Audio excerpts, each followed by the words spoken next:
Hi everyone, this is Ikhlaq Hussain Ispahani, PhD scholar in accounts and finance. हम time value of money का question number 4 कर रहे हैं।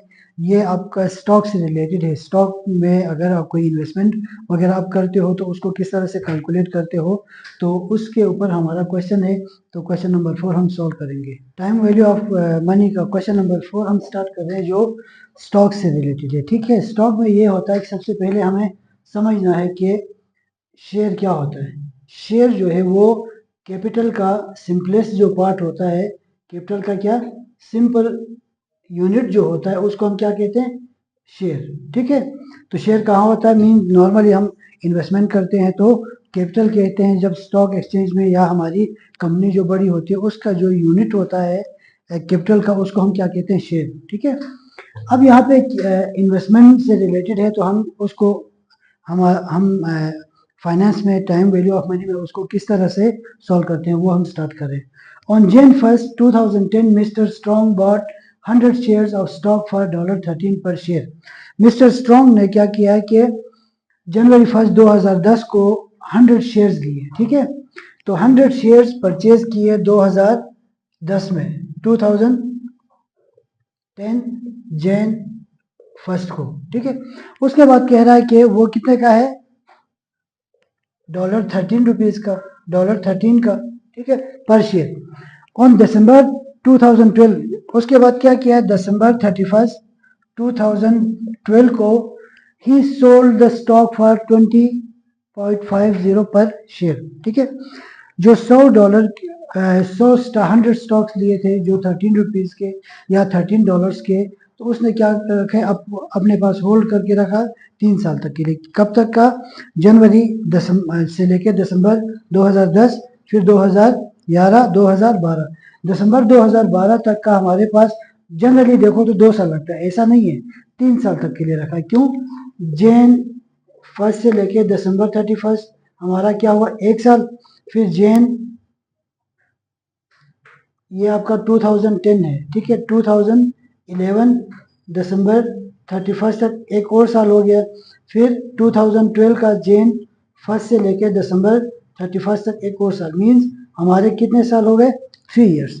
तो फाइनेंस में एक्चुअली आपने क्या देखना है, जो कैलकुलेशन है, जो टाइम पीरियड है, उसको आपने देखना है। ठीक है, तो उसी पे ही सारी चीज़ें इन्वॉल्व होती हैं। अगर आपने सही कैलकुलेशन करना है उसके लिए, अगर आपने टाइम पीरियड, टाइम का जो फ्रेम है उसको सही कैलकुलेट किया तो आप इजीली उसको पिक कर सकते हैं।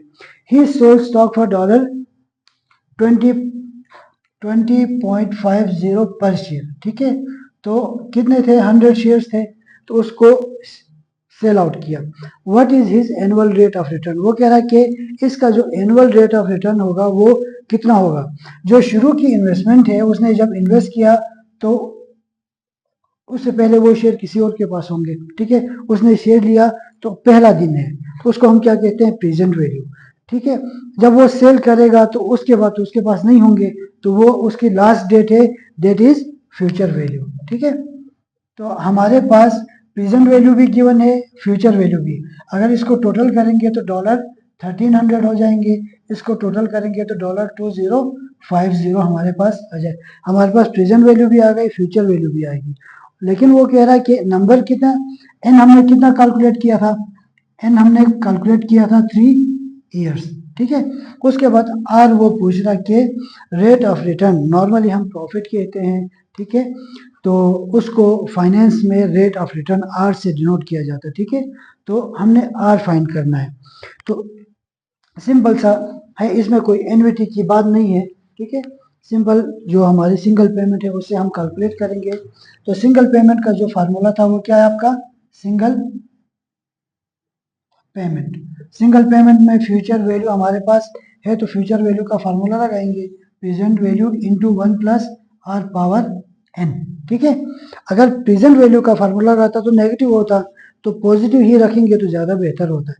ठीक है, तो फ्यूचर वैल्यू हमारे पास कितनी है, 2050, और प्रेजेंट वैल्यू हमारे पास कितनी आ रही, 1300। ठीक है, उसके बाद 1 जो है वो क्या है, जो इन्वेस्टमेंट आपने की है टोटल, तो उसके लिए 1 डिनोट किया जाता है। तो और आर आपने कितना कमाया है। ठीक है, तो वो आपके हमने तो कैलकुलेट करना और हमें नहीं पता, तो एन हमें कितना दिया है 3 इयर्स, ठीक है। तो ये हमने जो कैलकुलेशन के लिए चीज़ें फिगर आउट की थी वो हमारी प्रेजेंट वैल्यू थी, उसको हमने पुट किया फार्मूले में, फ्यूचर वैल्यू को पुट किया, आर हमारे पास नहीं है, एन को पुट किया। अब इसको क्या करेंगे, मैनिपुलेट करके हम आर कैलकुलेट करेंगे, ठीक है। हम इसको यहाँ पे लेकर आ सकते हैं, 2050 हमारा क्या है फ्यूचर वैल्यू, इसको अगर यहाँ पे लेकर आएंगे तो 1300 हमारा क्या होगा, डिनोमिनेटर में जाएगा, हमारे पास 1 प्लस आर पावर एन रह जाएगा, ठीक है। इसको मैं इधर आगे करता हूँ, ठीक। हमारा 2050 divided by 1300 is equal to 1 plus R power N 3 रह गया, ठीक है। अगर हम इसको कैलकुलेट कर डिवाइड करके हम डिवाइड 2050 को 1300 से डिवाइड करेंगे, इसको यूँ लिख सकते हो 2050 डिवाइडेड बाई 1300, ठीक है। डिवाइडेड बाई यहाँ पावर मल्टीप्लाई में है, इधर आएगा तो जब शिफ्ट करते हो तो डिवाइड में जाता है। अगर सिंगल है, जैसे ये आपके पास सिंगल था तो इधर डिवाइड में आ गया, इसी तरह पावर को लेकर आते हो तो वो भी आपका रेसिप्रोकल में आता है, डिवाइड में आता है, ठीक है। आपके पास क्या रह गया 1 प्लस आर। इसकी जब वैल्यू हम कैलकुलेट करेंगे तो वो आएगा 1.1639 is equal to 1 plus R आपके पास आएगा, ठीक है। ये यहाँ पे भी आपके पास कांस्टेंट है, यहाँ पे भी कांस्टेंट को एक तरफ करेंगे, वेरिएबल को एक तरफ करेंगे, 1.1639 minus 1 is equal to R रह जाएगा। इसमें से 1 को माइनस करेंगे तो 0.1639 इज इक्वल टू आर है। इसको हम इस तरह से भी डिनोट कर सकते हैं 16.39%, ठीक है।